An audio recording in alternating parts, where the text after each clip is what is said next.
Raj king అన్న ఒకటి గమనించండి, ఎమోషనల్ ఎచనల్ అంటే ఎందుకు ఎమోషనలా దొరికినట్లు ఫస్ట్ మనువాద భరత్ వర్షం ఛానల్ ఇంటర్వ్యూ ఇచ్చాడు. ఆడే బ్రదర్ ఆ భరత వర్ష ఛానల్ లంచ కొడుకే ఈడు ఆడవాడు కరుణాకర్ సుగుణ ఇంకోడవాడు లంచ కొడుకులు ఆడ జ్యువెలరీ షాప్ దగ్గర పైసలు వసూలు చేస్తే దొరికిరు లంచ కొడుకులు. ఆ కేసు ఏమైందో మనకు తెలియదు కానీ వీళ్ళు పొద్దుగాలేస్తే ఈ చెత్తనే తులసి చంద మీద కూడా వాడు ఏదో వీడియోలు పెట్టాడు. వాస్తవాలు ఉంటే చెప్పు, నేను వద్దంటలేను, కానీ పొద్దుగాలేస్తే వాళ్ళు చెప్పిన వర్షనే కరెక్ట్, మిగతా వాళ్ళు ఎవరు చెప్పొద్దు బీసీ ఎస్సీ ఎస్టీలు నోరు మూసుకొని ఉండాలంటే, లేకపోతే వీళ్ళ మీద ఏదో తప్పుడు కేసు ఇరికిస్తామంటే వాడు గడ్డపార దింపుతాడంట. మాకు దింపరాదు గడ్డపార, నీ ఒక్క దగ్గర ఉంది గడ్డపార, ఎందుకు దింపుతావురా నువ్వు? రాముడు వాడు రాసినోడే వాడు ఆదర్శ పురుషుడు అని రాసిండు, వాడు దేవుడు అని రాయాలి. ఎక్కడ చూపెట్టరా వాల్మీకి రామాయణంలో ఎక్కడ చూపెట్టరు రాముడు దేవుడు అని ఉన్నది? రాముడు దేవుడు అయితే పెళ్ళాం ఏడుందో కనిపెట్టలేడరా? కోతుల సాయం ఎందుకురా? దొంగలు వాడుకో. Correct brother. సో భరత్ వర్ష ఛానల్ అమ్మి కొడుకు వాళ్ళంతా కుట్ర చేస్తారు బీజేపీ వాళ్ళు. రాజ్ కింగ్ సార్ మీరు బత్తాయిలకు రంకు మొగుడులా ఉన్నారు సార్. వాస్తవాలు చెప్తా బ్రదర్, వాస్తవాలు చెప్తా. ఏం చేస్తారో చేసిర్రు, అన్ని చేసిర్రు. లంజ కొడుకులు అందరూ ఇబ్బంది పెట్టే కాడికి పెట్టిర్రు, చంపే ప్రయత్నం కూడా చేసిర్రు. ఓకే, వాడు ఇట్లనే ఉంటే వాడు డోర్ కొట్టిండు నల్లోడోడు, ఇమ్మీడియట్గా పోలీసులకు కాల్ చేసిన, ఓకే పారిపోయిండు. రవిడి హిందుస్థాన్ గురించి బాగా చెప్పినారు అన్నగారు. వాస్తవాలు చెప్తా బ్రదర్ నేను, ఎందుకంటే నాకు ఎలాంటి సెల్ఫ్ ఇంట్రెస్ట్ లేదు. ఓకే, నాకేదో కావాలి వ్యక్తిగతంగా ఏదో కావాలని లేదు, మన ప్రాంతం మీద ప్రేమ ఉంది. ముఖ్యంగా అణగారిన వర్గాలు ఎన్నేళ్ళు మనం ఇట్లా ఉంటాము. నా కొడుకుని నా బిడ్డని వేరే అభివృద్ధి అయిన దేశం పంపిస్తా అంటారు, కానీ నా దేశాన్ని అట్లా చేసుకోవాలంటే మన సంపద ఉంది, నాలెడ్జ్ ఉంది, మన తెలుగు కళలు అన్ని దేశాలకు యూజ్ అవుతున్నప్పుడు ఆ తెలుగు కళలు మనకెందుకు యూజ్ అవుతలేరు అంటే ఈ బాడకౌలుగా చెత్త, ఈ మనువాదులు వీళ్ళంతా.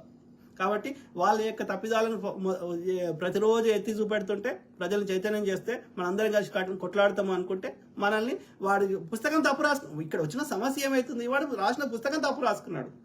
వాడు పైన ఉండాలి, వీడు ముక్కులకెళ్ళి వచ్చిండు, వీడు ముడ్డిలకెళ్ళి వచ్చిందని వాడే చెప్తున్నాడు. మరి ముక్కులకెళ్ళి వచ్చింది చూపెట్టరా, ముడ్డిలకెళ్ళి వచ్చింది చూపెట్టరా అంటే, అసలు బ్రహ్మ ఏడుంటాడు మాకు కూడా చూపెట్టరా అంటే చెప్పాడు. మరి అందరము అమ్మ కడుపులకెళ్ళి వస్తాం, అమ్మ యోనిలకెళ్ళి వచ్చేది ఎవడన్నా మీకు తెలిసినవాడు బ్రహ్మ ముక్కులకెళ్ళి రంగ ఎప్పుడైనా చూసిరా? ఆడ ఏడుంటాడో చూపెట్టుర్రి. ఇట్లా నేను అడిగితే మా మనోభావాలు మా లౌడ మా లస్క్ అని చెప్తున్నాడు ఆడు. మేము నిజంలోనే బతుకుతాం. ఓకే, సో కాబట్టి నిజమే మాట్లాడదాం. ఓకే, ఎవరు థ్యాంక్ యూ బ్రదర్. రవిడి హిందుస్థాన్ గురించి బాగా చెప్పినారు అన్నగారు. Thank you brother, thank you. నేను ఏదైనా చెప్పే ముందు ఈవెన్ ఖాళీగా ఉన్నా లేకపోతే మైండ్ తోటి ఎక్కువ పని చేసేది లేకున్నా, గిన్నెలు తోమేటప్పుడు వంట చేసేటప్పుడు సైడ్కి ఏదైనా డాక్యుమెంటరీ కానీ సైంటిఫిక్ ఇవి ఉంటాయి కదా, రీసెర్చ్ చేసి ఇట్లాంటివి అవి చాలా వినడము, నా సొంతంగా రీసెర్చ్ చేయడం. అంటే నేను ఏది వాడితే అది గాలికే వచ్చి చెప్పాను నేను. Okay, simple. సో రవిడి అవును అన్నగారు, గుర్రాలు మన దేశం కాదు, కజకిస్తాన్లో పుట్టినాయి. సో మోస్ట్ ప్రాబ్లీ ఆ సైబీరియా రష్యా నుంచి కొంచెం కిందికి వచ్చి ఇక్కడ టర్కీ నుంచి మొదలు పెడితే అక్కడ మంగోలియా దాకా ఆ యొక్క ఆఫ్ఘనిస్తాన్ పైన ఉన్న ఆ పాకిస్తాన్ పైన ఉన్న ఆ బెల్ట్లో ఈ నొమాడిక్స్, ఈ దేశ దిమ్మర్లు ఇలా చెత్త అంతా ఉంటుంది. ఇప్పటికీ అగ్ని మొక్కే కల్చర్ పర్షియాలో ఇరాన్లో ఉంది. జొరాస్ట్రియన్లు అదే చేస్తారు. ఓకే, మీరు జొరాస్ట్రియన్లో చెందిన పర్షియాకి చెందిన ఓల్డ్ పర్షియా కానీ ఆ జొరాస్ట్రియన్లో చెందిన అవస్థా పుస్తకం చదవండి, సేమ్ డిట్టో సంస్కృతి లాగానే ఉంటుంది. ఇల్లున్న శబ్దాలు అలా ఒక మెజారిటీ 90% ఉంటాయి, ఒక మోర్ దాన్ 50-60% ఈజీగా ఉంటాయి. సంస్కరించబడిన ఓల్డ్ పర్షియా అవస్థా భాషనే సంస్కృతం. సింపుల్. రాజ్ కింగ్ మీలాంటి మంచి మనుషులు ఎక్కువ రోజులు బతకాలి సార్. బతుకుతాం సార్. మనని ఎవడేం చేస్తాడు, మన ఒక్కడేం చేయడు. మనకు యొక్క చిత్తశుద్ధి ఉంటే ప్రకృతి మనల్ని కాపాడుతూనే ఉంది. ప్రకృతి అనుమతి లేకుండా మన గుండె మనం చెప్తే కొట్టుకుంటలేదు, మనకు నిద్ర మనకు వస్తలేదు, మనం చెప్తే ఇంటలేదు. భూమికి ఉన్న యొక్క డికంపోజిషన్ పవర్ కానీ, సూర్యుడు కానీ, చంద్రుడు కానీ, భూమి తన చుట్టూ తాను తిరుగుతూ సూర్యుని చుట్టూ తిరగడం కానీ ప్రకృతి ఒక సిస్టమేటిక్గా చేస్తుంది. ఏ గ్రహం మీద లేనటువంటి వాతావరణం కానీ, ఆ యొక్క టెంపరేచర్స్ కానీ, ఆ యొక్క కొన్ని గ్రహాలు అయితే ఓన్లీ గాలి ఉన్నాయి, ఇట్లా రకరకాలు ఉన్నప్పుడు ఈ భూమి అంటే ఒక సిస్టమేటిక్గా అన్ని వ్యవస్థలు నడుస్తున్నాయి. భూమి పైన నీళ్లు ఇవన్నీ ఉంటాయి, భూమి లోపల మండే అగ్నిగోళం ఉంటుంది. ఇదంతా ఒక సిస్టమేటిక్గా ఎవరు చేస్తున్నారు? ఎలక్ట్రోమాగ్నెటిక్ వేవ్స్, లేకపోతే క్వాంటమ్ ఫిజిక్స్, ఇవన్నీ అట్రాక్టివ్ ఫోర్సు, ఇవన్నీ ఎవరు చేస్తున్నారు? నువ్వు చేస్తలే, నేను చేస్తలేను.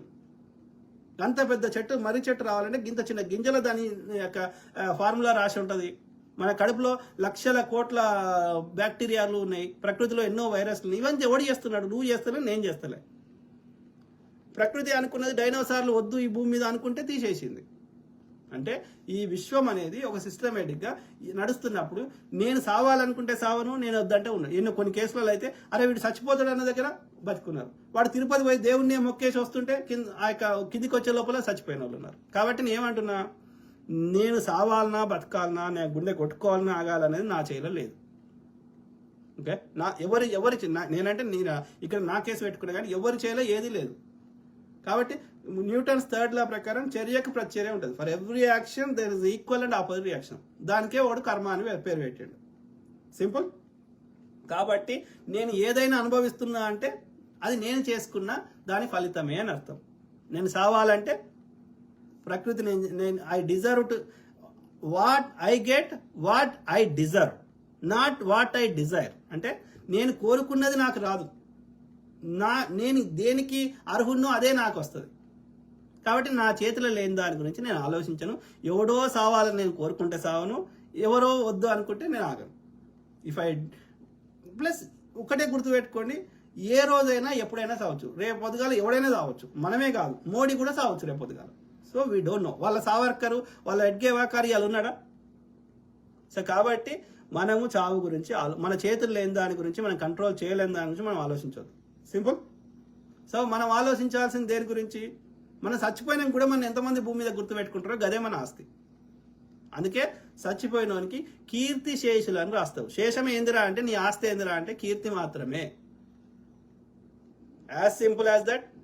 సో కాబట్టి వాడు మంచి చేసిన గుర్తుపెట్టుకుంటారు, చెడు చేసిన గుర్తుపెట్టుకుంటారు. వీని లెక్క బతకాలని, లేకపోతే వాడు చేసిన మంచి పని లెక్క కృతజ్ఞతగా వానికి థ్యాంక్స్ చెప్పుకుంటారు, గుర్తు చేసుకుంటారు. చెడు చేసిన వీని లెక్క బతకొద్దని కానీ ఆ బాధను గుర్తు చేసుకొని బాధపడతారు. As simple as that. మిగతా వాళ్ళందరూ ఇక అందరు చీమల పురుగులు లెక్కనే పరిస్థితి. కాబట్టి మనం ఏది ఎక్కువ ఆలోచించవద్దు. మనకు కరెక్ట్ ఏదో అనిపిస్తే అది చేసుకుంటూ ముందుకు పోవాలి అంతే. ఓకే, ఈ సంపద, ఈ యొక్క రిసోర్సెస్ అందరివి కొందరే తమ గుప్పిట్లో పెట్టుకుంటా అంటే మనం చూస్తూ ఊరుకోకూడదు. అందరికి ఎందాలని మన ప్రయత్నం మనం చేయాలి. Simple. Raj king, super sir. Thank you to all my brothers, sisters, friends, everyone. Okay.